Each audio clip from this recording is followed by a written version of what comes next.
Welcome back dito sa channel natin. Ang pinaka-latest na balita nga ngayon, ipinakita na ng Department of Transportation ang mga pagbabago dito sa Quezon Avenue Station ng MRT3. Bahagi ito ng MRT3 Rehabilitation Project. Wow, andito na nga tayo sa loob ng station. Ganito na pala, may bago ng signage.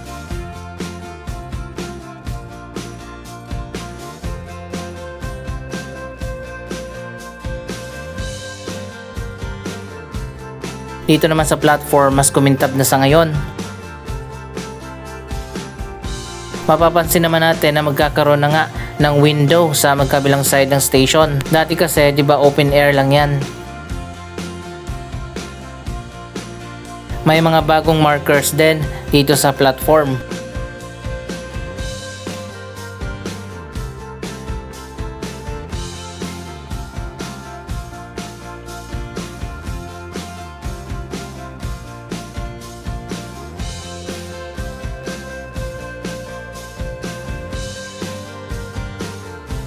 Hindi na pala papalitan ng tiles itong platform.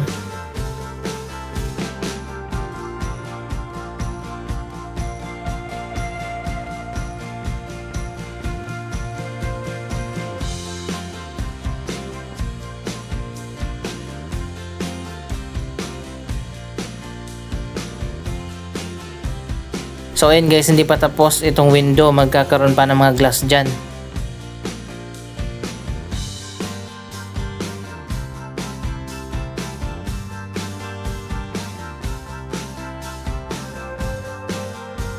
Isa pang bagong addition dito sa mga station, meron ng mga malalaking ceiling fan.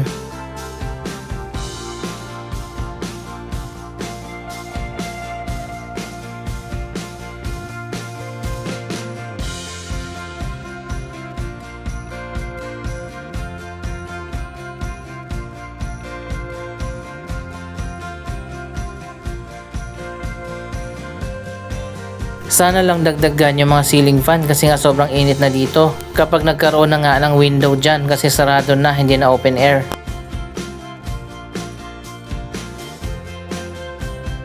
Simula na nga ito ng isang malaking proyekto, ang major rehabilitation ng mga station ng MRT3. Ayan, meron pa mga bagong signage dito sa entrance.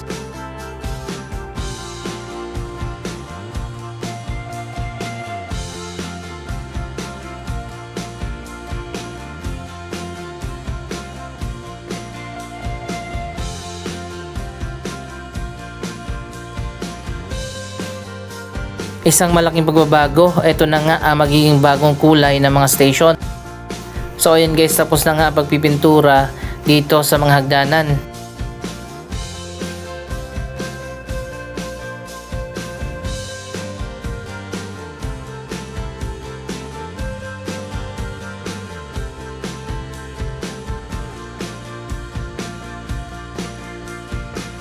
Dito pala nagsimula ang MRT3 rehabilitation sa Quezon Avenue Station.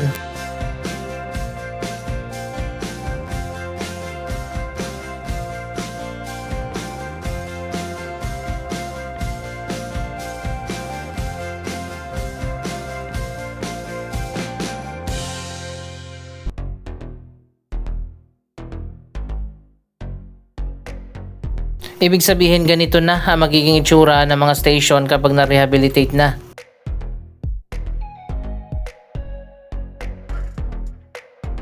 Parang chocolate o light brown ang kulay na ginamit nila.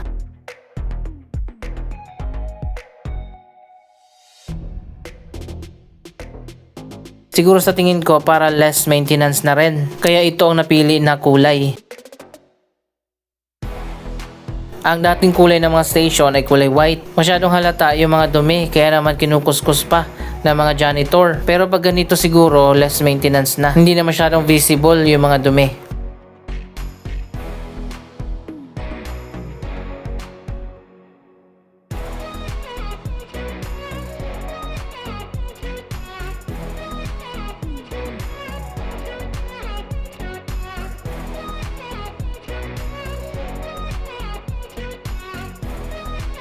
Dalawang kulay yung mga signages, may yellow at black.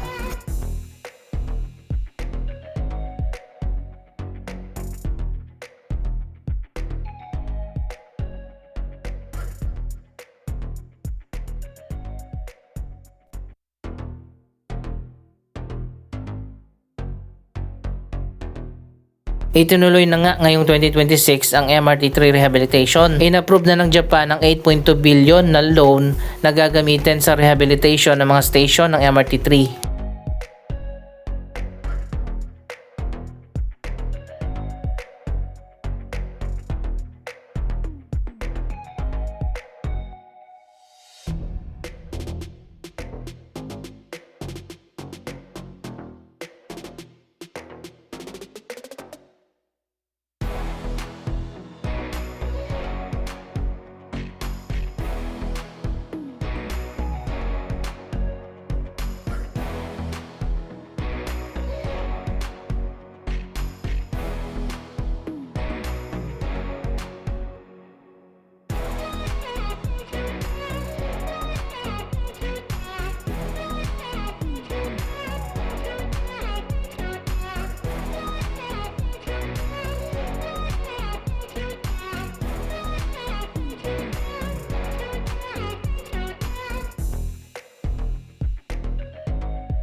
Andito naman tayo ngayon sa may EDSA. Tingnan natin dito sa gilid. Tapos na rin ang pagpipintura dito sa labas ng station.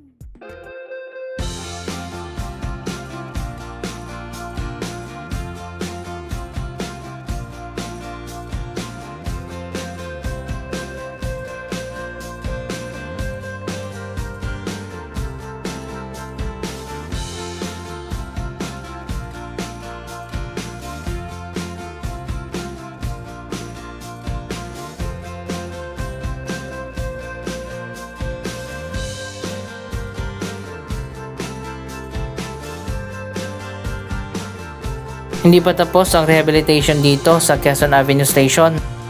Ang CR naman dito na mapanghe, mas pinaganda na ngayon. Kaso sarado pa yung dito sa Quezon Ave, hindi pa natin pwede makita. Pero may mga picture na in-upload ang Department of Transportation Facebook page.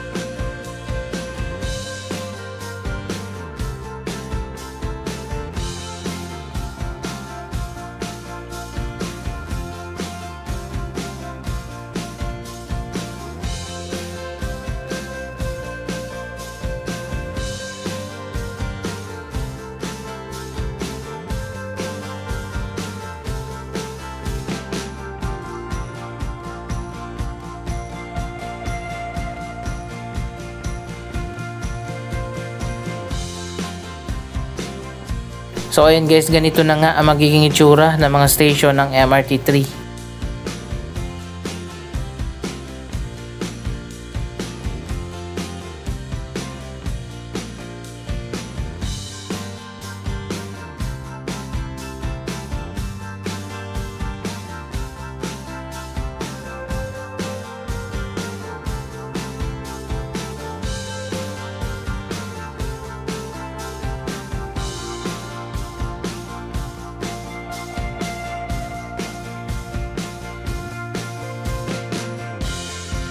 Sobrang init na talaga ngayon, summer na talaga.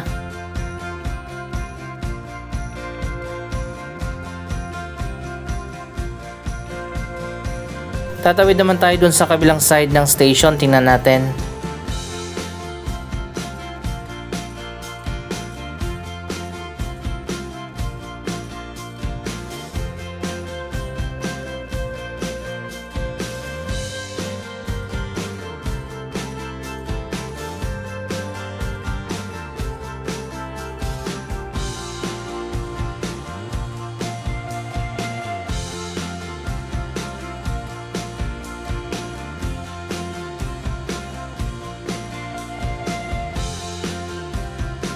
Yung mismong steps dito sa mga hagdanan parang walang pinagbago. Abangan pa natin kung anong gagawin nila dyan.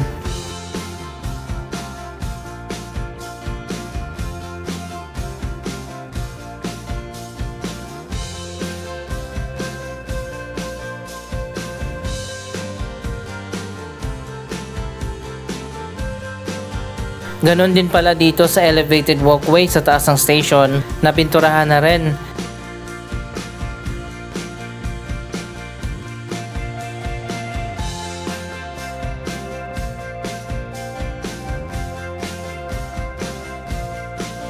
Alam nyo, mas okay yung ganitong design ng station ng MRT3.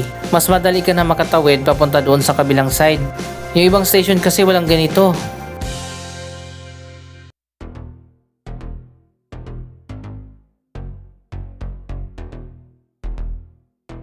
Andito naman tayo sa taas, pati bubong ba pinalitan din o inayos lang?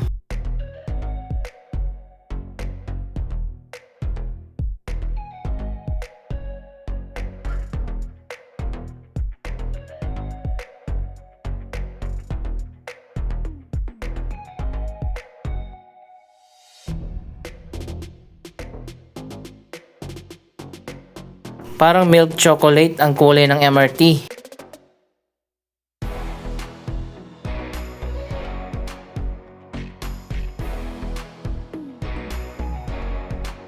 Eto na nga, sa kabilang side tapos na rin pala ang pagbintura dito at nagsimula na rin na ilagay ang mga window.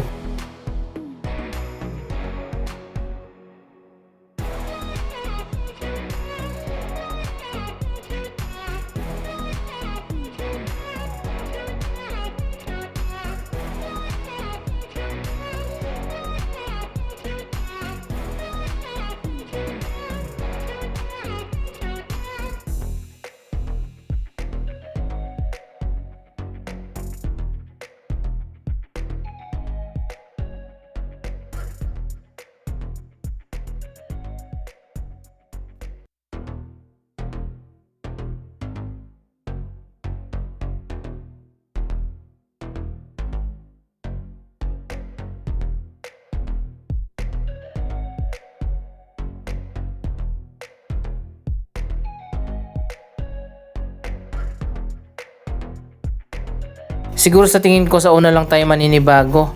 Pero sa katagalan, masasanay din tayo na ganito na nga ang itsura ng MRT3 station.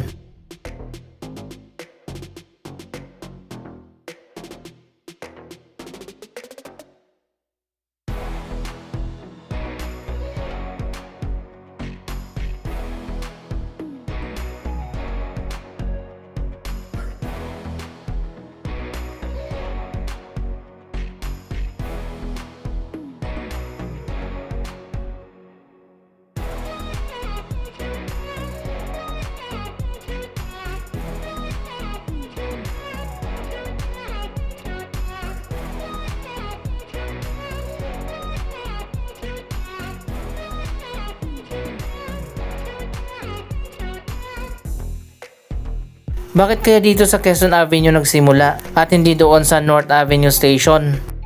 Anyway, isasara na kasi ang North Avenue Station kapag naging operational na ang Common Station na hanggang sa ngayon 6 years, 7 years na hindi pa rin natapos. Kaya siguro hindi na ni-renovate yung station na yon.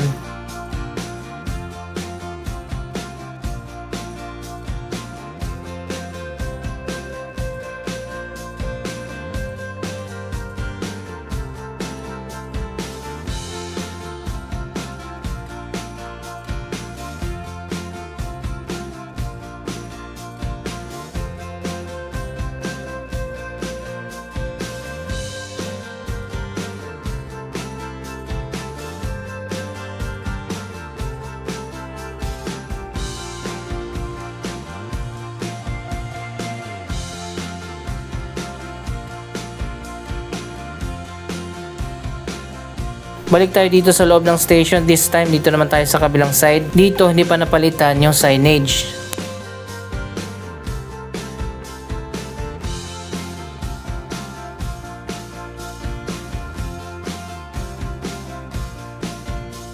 So ayun guys, makintab na rin yung platform dito at meron na rin mga marker.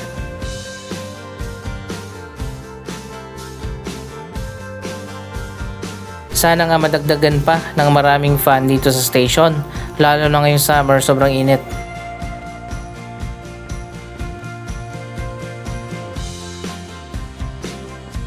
Ngayon ko lang pala napansin, bago na rin pala yung mga ilaw. Ayan, makikita nyo naman marami na mga ilaw dito sa station.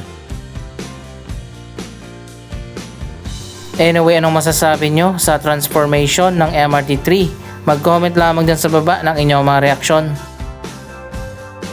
Maraming salamat sa inyong panonood. Huwag kalimutan na i-like, i-share ang video ito at mag-subscribe. Thank you for watching.